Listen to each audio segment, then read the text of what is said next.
أعوذ بالله من الشيطان الرجيم. بسم الله الرحمن الرحيم.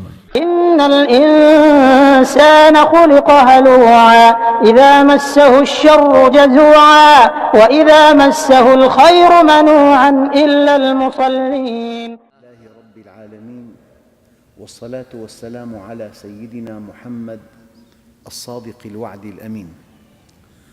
اللهم أخرجنا من ظلمات الجهل والوهم إلى أنوار المعرفة والعلم، ومن وحول الشهوات إلى جنات القربات. أيها الإخوة الكرام، مع الدرس الثاني من دروس تربية الأولاد في الإسلام. والحقيقة أن الإنسان هو المخلوق الأول الذي يمكن أن يسبق الملائكة. لذلك قالوا: أتحسب أنك جرم صغير وفيك انطوى العالم الأكبر. الإنسان بحالات كثيرة يكون غافلاً عن حقيقته. لذلك قالوا: من الناس من يدري ويدري أنه يدري، فهذا عالم فاتبعوه. منهم من يدري ولا يدري أنه يدري، فهذا غافل فنبهوه. ومنهم من لا يدري ويدري أنه لا يدري، فهذا جاهل فعلموه. ومنهم من لا يدري ولا يدري أنه لا يدري، فهذا شيطان فاحذروه. أنت حينما تعلم أنك المخلوق الأول، وأن الله سبحانه وتعالى خلقك لجنة عرضها السماوات والأرض، وأن الدنيا مهما امتدت في نظر الآخرة صفر، لا قيمة لها إطلاقاً، بل إن الله سبحانه وتعالى أبى أن تكون الدنيا مكافأة لأحد، بل أن يكون الحرمان منها عقاباً لأحد. هي أقل من أن تكون مكافأة أو أن تكون حرماناً. أيها الإخوة، لمجرد أن تنقل اهتمامك من الدنيا إلى الآخرة تكون قد وضعت قدمك على الطريق الصحيح نحو الآخرة. يعني أقول لكم كلمة دقيقة جداً: إن لم تنعكس مقاييسك بعد أن آمنت بالآخرة فإيمانك بالآخرة ليس صحيحاً. إن لم تنعكس مقاييسك، في مقاييس فطر الإنسان عليها قبل أن يعرف الله. بالمناسبة، حيثما قرأتم في قوله تعالى: إن الإنسان إذا جاءت معرفة بأل فتعني الإنسان قبل أن يعرف الله. إن الإنسان خلق هلوعا إذا مسه الشر جزوعا وإذا مسه الخير منوعا إلا المصلين. وخلق الإنسان ضعيفا وخلق الإنسان عجولا. حيثما وردت كلمة الإنسان معرفة بأل فتعني الإنسان قبل أن يعرف الله. لكن بعد أن يعرفه شيء آخر. قبل أن يعرفه يفرح بالأخذ، بعد أن يعرفه يفرح بالعطاء، فالمقياس انعكس. قبل أن يعرفه يرى من الذكاء أن يستغل جهود الآخرين، بعد أن عرفه يصبح في خدمة الآخرين. قبل أن يعرفه يرى أن المال كل شيء، بعد أن يعرفه يرى أن المال ليس بشيء. يعني كلمة دقيقة: إن لم تنعكس مقاييسك بعد الإيمان بالآخرة فاعلم علم اليقين أن إيمانك بالآخرة ليس كاملاً، يحتاج إلى إعادة نظر. فلهذا البطولة أن تنقل اهتماماتك إلى الآخرة. إذا نقلتها إلى الآخرة تكتشف كم هي عظيمة تربية الأولاد. أنت حينما تؤمن بالآخرة وأن الله سبحانه وتعالى حينما قال والذين آمنوا واتبعتهم ذريتهم بإيمان ألحقنا بهم ذريتهم وما ألتناهم من عملهم من شيء. إن آمنت بالآخرة ترى أن تربية الأولاد أعظم عمل على الإطلاق. إن آمنت بالآخرة ترى أن ابنك امتداد لك.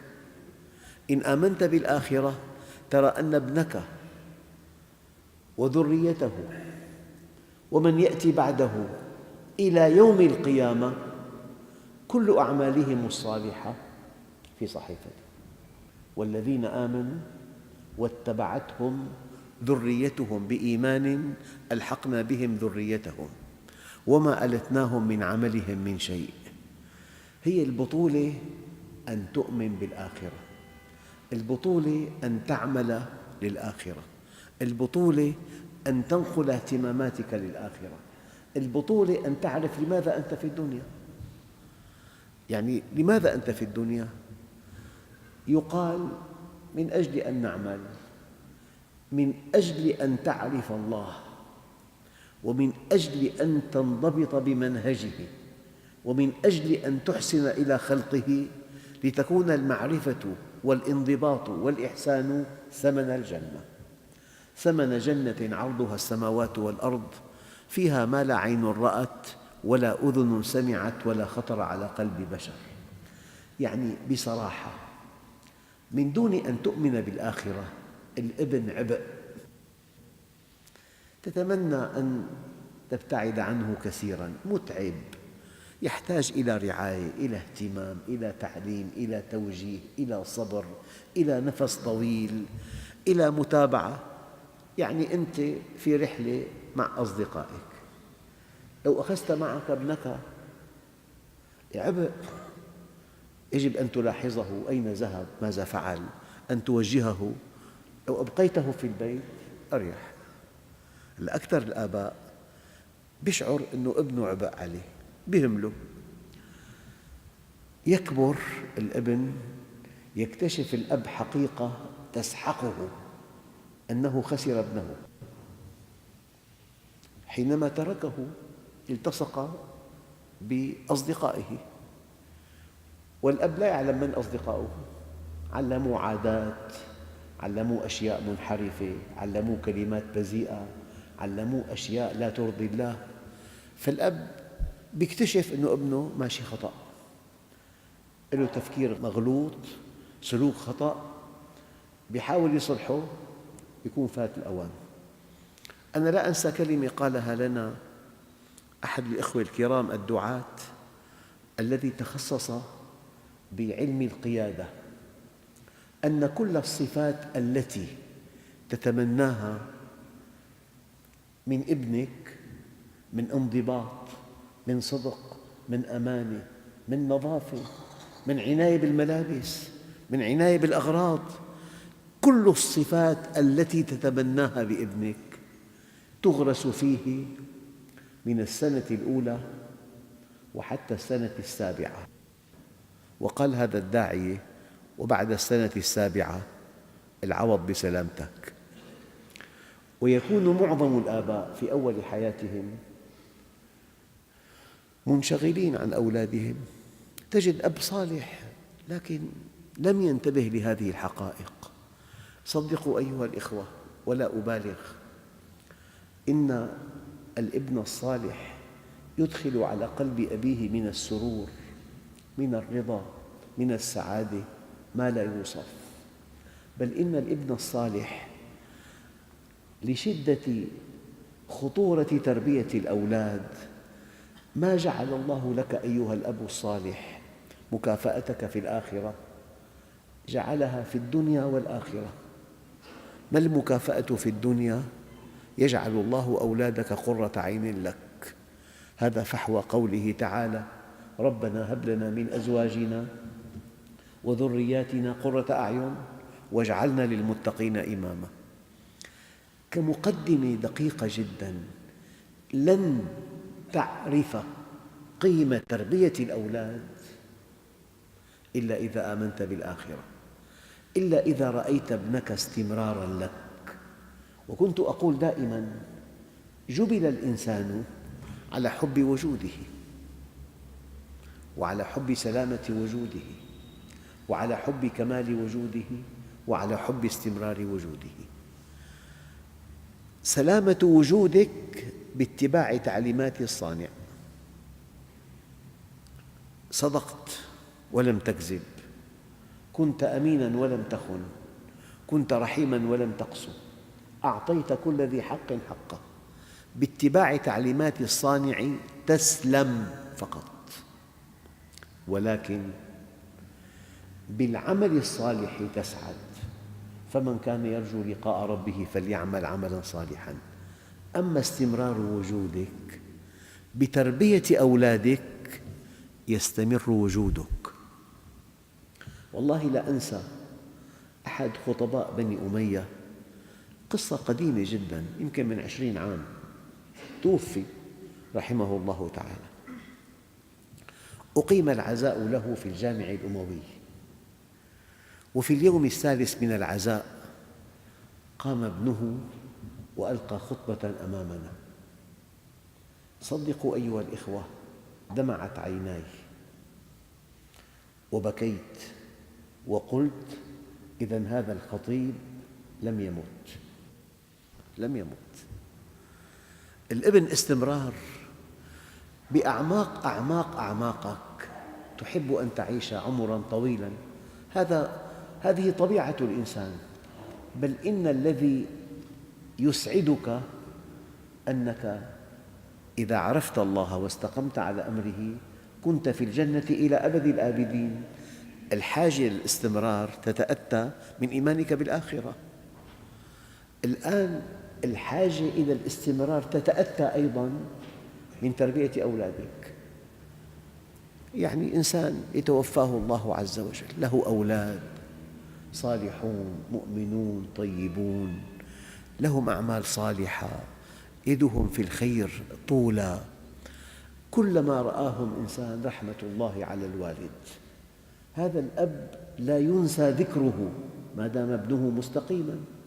فأنت حينما جبلت على حب استمرار وجودك، استمرار الوجود سببه أولاً الإيمان بالآخرة، وثانياً تربية الأولاد.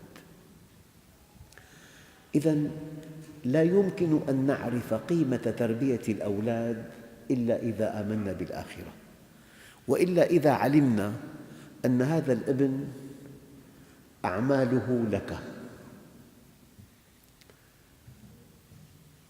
أفعاله الصالحة لك، صدقاته في صحيفتك، عباداته في صحيفتك، ابنك وابن ابنك وابن ابن ابنك. مرة كنت في مؤتمر في أمريكا، فقام أحد الدعاة وقال: دققوا، إن لم تضمن أن يكون ابن ابن ابنك مسلماً في تلك البلاد ينبغي ألا تبقى فيها. أنا أعجبتني هذه الكلمة، رددتها كثيراً. أقيم مؤتمر للأطباء في دمشق من هذه البلاد، من ديترويت، وجاء 100 طبيب إلى الشام لحضور هذا المؤتمر. أحد الأطباء زوج ابنته في هذه الفترة، ودعاني إلى حفل، إلى عقد القران. حضرت هذا العقد وألقيت كلمة، دون أن أشعر ذكرت كلمة هذا العالم، كلهم من أمريكا، لأنه قلت: إن لم تضمن أن يكون ابن ابن ابنك مسلماً لا ينبغي أن تبقى في هذه البلاد. والله بعد أن انتهت كلمتي وانتهى الحفل تقدم مني طبيب مقيم هناك، والله والدمعة على خده. قلت: خير إن شاء الله. قال لي: ألم تقل أنت إن لم تضمن أن يكون ابن ابن ابنك؟ قال لي: أنا ابني ليس مسلماً، ابني الذي من صلبي ليس مسلماً. فلذلك كنت أقول لهم هناك وقت كان كلينتون: لو بلغت منصباً ككلينتون وثروة كأونسيس وعلما كأينشتاين، ولم يكن ابنك كما تتمنى فأنت أشقى الناس. دققوا في هذه الكلمة، والله ما من كلمة أقولها لكم إلا نابعة من أعماقي. لو بلغت أعلى منصب، لو جمعت أكبر ثروة، إن لم يكن ابنك كما تتمنى فأنت أشقى الناس. ابحث عن سعادتك، ابحث عن سلامتك بتربية أولادك. لذلك الإيمان بالآخرة يعطيك قيمة تربية الأولاد. هذا الابن في صحيفتك، زواجه في صحيفتك، أولاده في صحيفتك، أولاده الصالحون في صحيفتك، أولاد أولاده الصالحين في صحيفتك.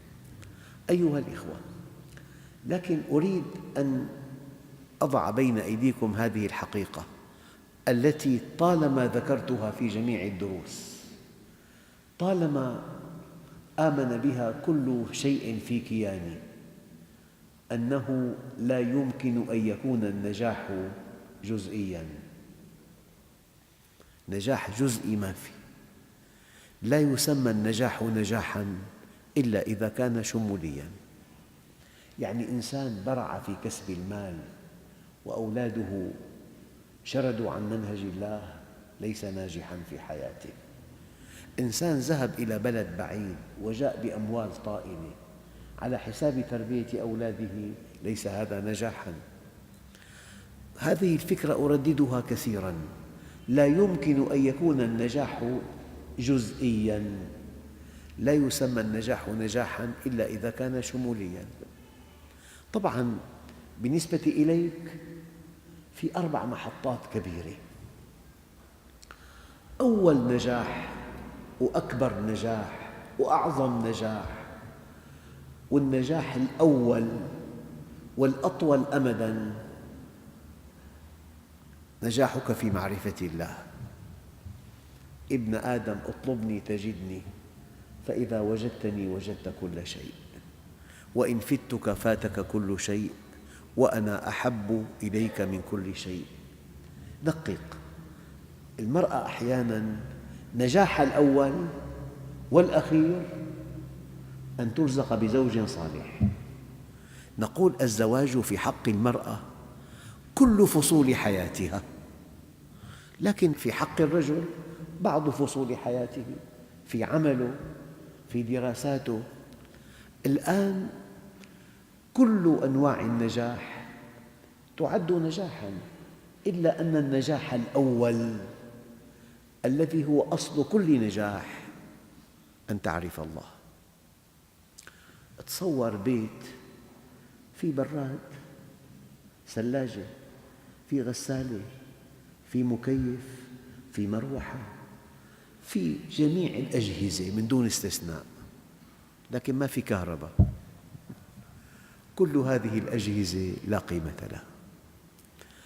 كأن معرفة الله واحد، الزواج 0، معرفة الله مع الزواج 10، معرفة الله مع الأولاد 100، معرفة الأولاد مع النجاح بالعمل 1000. اسحب هذا الواحد ما بقي إلا أصفار، 0. لذلك الآية الدقيقة قل هل ننبئكم بالأخسرين أعمالاً الذين ضل سعيهم في الحياة الدنيا وهم يحسبون أنهم يحسنون صنعاً. إذن أول نقطة في هذا اللقاء الطيب، إذا آمنت باليوم الآخر إيماناً حقيقياً، لأنه إن الذين لا يؤمنون بالآخرة عن الصراط لناكبون. سأتيكم بآية دقيقة جداً في هذا الموضوع. أرأيت إلى هؤلاء الناس، لا في بلدنا، في العالم العربي، بل في العالم الإسلامي، بل في القارات ال5، أرأيت إلى 6,000 مليون كم تقسيم أرضي لهم؟ هلأ في دول الشمال، دول الجنوب، دول الشمال 20% من سكان الأرض، ويملكون 80% من ثروات الأرض. ودول الجنوب 80% من سكان الأرض يملكون 20% من ثروات الأرض.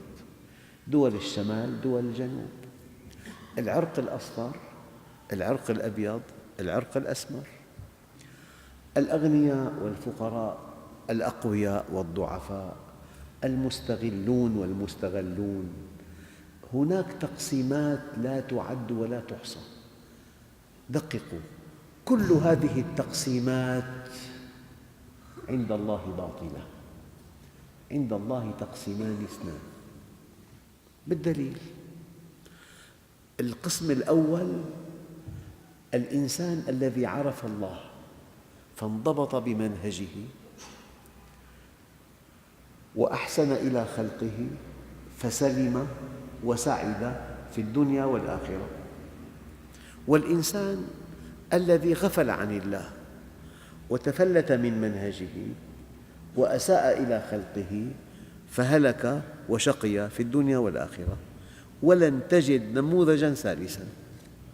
القرآن دقق: فأما من أعطى واتقى وصدق بالحسنى. بحكمة بالغة الترتيب معكوس: صدق بالحسنى أي بالجنة. للذين أحسنوا الحسنى، الجنة يعني. صدق أنه مخلوق للجنة. يبنى على هذا التصديق اتقى أن يعصي الله، استقام. يبنى على هذه الاستقامة بنى حياته على العطاء. 3 كلمات: صدق أنه مخلوق للجنة، اتقى أن يعصي الله، بنى حياته على العطاء. النموذج الآخر: وأما من بخل بنى حياته على الأخذ، لأنه استغنى عن طاعة الله ولأنه كذب بالجنة. نموذجين: صدق بالحسنى، اتقى أن يعصي الله، بنى حياته على العطاء. كذب بالحسنى، استغنى عن طاعة الله، بنى حياته على الأخذ. لذلك البشر جميعاً إما أن يكونوا مع الأقوياء أو مع الأنبياء. الأنبياء ملكوا القلوب، الأقوياء ملكوا الرقاب. الأنبياء أعطوا ولم يأخذوا، الأقوياء أخذوا ولم يعطوا. الأنبياء عاشوا للناس، الأقوياء عاش الناس لهم. لذلك أيها الإخوة، لا يمكن أن نفهم قيمة تربية الأولاد في الإسلام وشأنها الكبير وعطاءها العظيم إلا إذا آمنا بالآخرة. أما إذا آمنا بالدنيا، صدقوا ولا أبالغ، لست بحاجة أصلاً إلى الأولاد. إلي قريب مقيم بأمريكا، فزاروا أخوه، فإلى جانب بيت أخيه بيت لإنسان أمريكي. فبعد حين قاموا بزيارة له، فسألوا الضيف: كم ولد في عندك؟ لأنه رأى ثياب صغيرة أثناء النشر. قال له: ما عندي أولاد، عندي كلاب أنا. الثياب الصغيرة ثياب الكلاب طلعت. إذا الإنسان كذب بالحسنى ما في داعي إطلاقاً ينجب أولاد. عبء. في حالات العالم الغربي مخيفة جداً، أنه تركت أولادها حتى ماتوا في البيت. فإذا إنسان آمن في الدنيا الابن عبء، ما في داعي إطلاقاً يكون عنده ولد. أما من لوازم الإيمان بالآخرة أن هذا الابن يحقق استمرار وجوده، أن هذا الابن تسعد به في الدنيا والآخرة. يعني في صحابي جليل له ابن رائع جميل جداً، فمن شدة تعلقه به كان يضعه على كتفه ويمشي، فإذا جلس أمام رسول الله ابنه على كتافه، 2 يعني. فالنبي لطيف مع أصحابه جدا، داعبه مرة قال له: يا فلان أتحبه؟ قال له: أحبك الله كما أحبه. بعد أيام افتقد النبي هذا الصحابي، سأل عنه فقيل له: مات ابنه. فاستدعاه وعزاه وقال له: الآن دقق، قال له: يا فلان أتحب أن تمتع به عمرك؟ يعني لازمك حتى الموت، كظلك، ابن بار خادم مطيع محب معوان. في هيك حالات نادرة، ابنه معه على طول حتى آخر لحظة بحياته. بالمناسبة حدثنا أحد الأخوة المقيم بفرنسا أنه جاءت امرأة إلى مركز إسلامي، امرأة فرنسية ومعها ابنتها، قال: ممكن تقنعوها بالإسلام كي تسلم؟ هن سألوها: وأنت؟ قال: أنا ما بدي أسلم بس بنتي. طلب عجيب، إذا قنعاني بالإسلام أنت؟ قال: أنا ما بدي أسلم بس بنتي. طيب شو السبب؟ قال: لأنه لها جيران مسلمين، ترى بأم عينها كيف أن البنات يعتنين بأمهم عناية تفوق حد الخيال، ما امتد بها العمر فتمنت أن تكون ابنتها مثل بنات هؤلاء المسلمين. نعم. فقال له: أتحب أن تمتع به عمرك أو أن يسبقك إلى الجنة؟ فأي أبوابها فتحها لك؟ قال له: بل الثانية. مات لأنه ابنه. قال له: هي لك.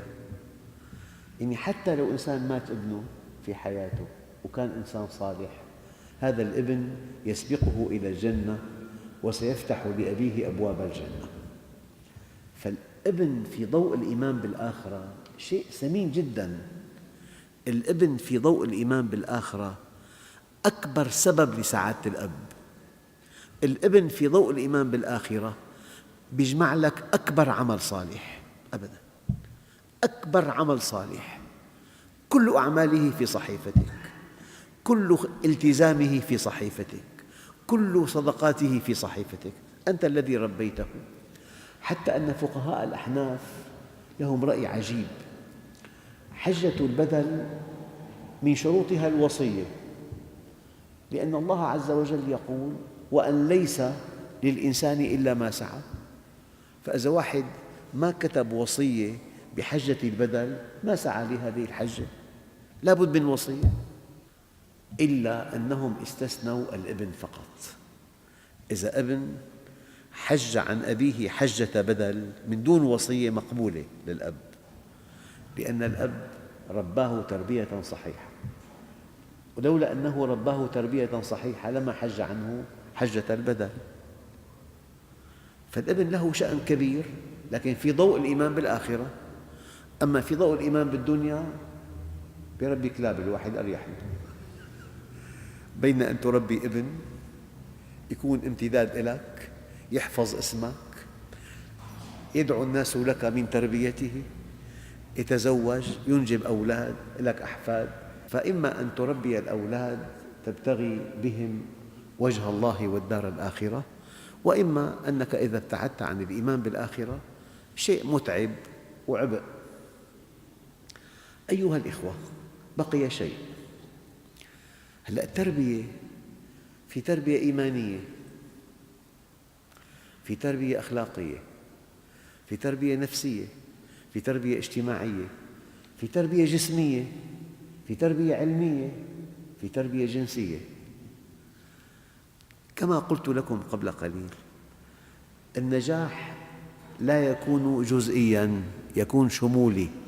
وبدأت بأنه أول محطة في النجاح الشمولي أن تعرف الله، والمحطة الثانية أن تكون على علاقة طيبة جداً بزوجتك وأولادك والدوائر الاجتماعية التي تلي هذه الدائرة. هذه المحطة الثانية. الثالثة، بعملك، متقن لعملك، منضبط، متفوق، طورت عملك، دخله جيد. والرابعة بصحتك. نصيحة: أول علاقة ينبغي أن تكون محكمة هي بينك وبين الله. فاتقوا الله وأصلحوا ذات بينكم. ذات بينكم يعني علاقة ما بينك وبين الله، هذا أول معنى. وذات بينكم علاقتك مع من حولك، هي الثانية. وذات بينكم أن تصلح أي علاقة بين اثنين، بينك وبين الله أول محطة، بينك وبين أهلك بالدوائر المتتابعة علاقة ثانية، بين كل علاقتين، بين علاقة بين كل شخصين، هي الدائرة الثالثة. فالأربع محطات الأساسية في نجاحك: علاقتك بالله أولاً، وعلاقتك بأهلك وأولادك ثانياً، وعلاقتك بعملك ثالثاً، وعلاقتك بصحتك رابعاً. الآن حتى تربية الأولاد قد ينجح في الشهادة العامة لكن لا يصلي، إذن لم تنجح في تربيته. قد يكون متفوقاً وذكياً لكن ليس أخلاقياً، لم تنجح في تربيته. قد يكون أخلاقياً لكن مقصر في الدراسة، لم تنجح في تربيته. قد يكون أخلاقياً ومتفوقاً لكن هندامه سيء جداً وعنايته بجسمه ضعيفة جداً، إذن لم تنجح في تربيتك. كما أنك ينبغي أن تحرص على نجاحك في كل المحطات الأساسية، يجب أن أؤكد لك أنه لن تنجح بتربية ابنك إلا إذا كانت التربية شاملة. العناوين الكبرى التي سوف نأخذها بدءاً من الدرس القادم هي التربية الإيمانية. كفى بالمرء إثماً أن يضيع من يقوت. هو يطعمه ويسقيه ويكسوه ويهتم بصحته ودراسته، لكن ما اهتم بإيمانه، ما اهتم بأعماله الصالحة، ما اهتم بعباداته. فأنت بحق هذا الابن آثم. كفى بالمرء إثماً أن يضيع من يقوت. يصفه النبي بأنه يطعمه ويسقيه ويكسوه ويعتني بصحته وبدراسته، لكن ما انتبه لصلاته، ما انتبه لعقيدته. له صديق ملحد فاستغرق معه إلى أن أنكر الدين كله. والله الذي لا إله إلا هو، أحياناً يأتيني أب يشكو أن ابنه ليس مؤمناً إطلاقاً، يكاد يتقطع قلبه. حتى في أب جاءني مرة وقال لي ابني ترك دينه إلى دين آخر، يكاد يموت الأب من الألم. فكفى بالمرء إثماً أن يضيع من يقوت. فكر إن أردت أن تربي ابنك التربية الإيمانية أولاً. أدبوا أولادكم وهذبوهم فإنهم خلقوا لزمن غير زمنكم. أدبوا أولادكم على محبة نبيكم. يعني هذا وعاء الماء بالسيارة، تعرفوه؟ وعاء ماء له فتحة من الأعلى، له صنبور من الأسفل. الذي تضعه من الأعلى تأخذه من الصنبور. إذا الشاشة هي مصدر معلوماته فقط، كل ما تحرك يحكي اسم ممثل، اسم لاعب كرة، وين الصحابة؟ ما تلقى هذه التغذية، ما تلقى تغذية إيمانية. فبين أن تهتم بأشخاص ليس لهم وزن في الحياة إطلاقاً. يعني مرة خطيب من خطباء مصر وجد العدد مخلخل في يوم الجمعة، فسأل قال والله القاهرة زحفت لحضور مباراة للاعب كرة مشهور اسمه زيزو، هي آخر مباراة له، فالقاهرة زحفت من أجله. فهذا الخطيب عنده دعابة، قال هذا زيزو ماذا فعل؟ يا ترى وحد المسلمين؟ قال لا ما وحدهم، ولا وحد العرب أساساً. فتح القدس؟ قال لا ما فتح القدس. جاء بأهداف الأمة شبه المستحيلة واحد وسأل أفعل هذا زيزو؟ قال لا والله، بس هو لاعب كرة فقط. قال اللهم ارحمنا ببركات زيزو، اللهم احشرنا مع زيزو، اللهم لا تحرمنا من كرامات زيزو، سواد حطي على زيزو. فإذا أنت هالوعاء الماء ما غذيته تغذية إسلامية، قرآن، صحابة، تابعين، تغذى بالكرة فقط، بالكرة والأشياء الأخيرة، فمشكلة كبيرة جدا. يجب أن تهتم بتغذيته التغذية الإيمانية، هذا أول شيء. وفي عندنا التربية الأخلاقية، يعني في صدق، في أمانة، في أدب، في تواضع، في حياء، في خجل.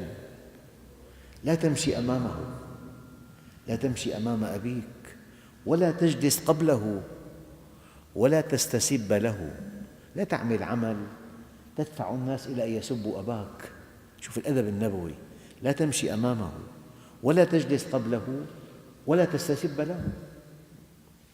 في تربية إيمانية، تربية أخلاقية، في تربية نفسية، الصبر، عدم الغضب، الحلم، التؤدة، التريث، التحقق، هي كلها تربية نفسية.